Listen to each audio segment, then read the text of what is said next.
బలవంతపు మరణం నరకానికి దారితీస్తుంది. అది దుష్టుడు ప్రేరేపించేటటువంటి మరణం.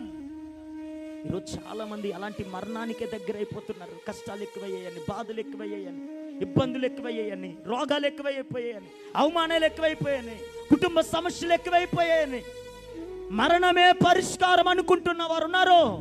కానీ రాత్రి నేనేమంటానో తెలుసా? మరణమే పరిష్కారం అనుకుంటున్న నీ సమస్యలో ఈ రాత్రి నా దేవుడు చెబుతున్నాడు, మరణములో నుండి జీవములోనికి నడిపించగలిగిన వాడు ఆయన.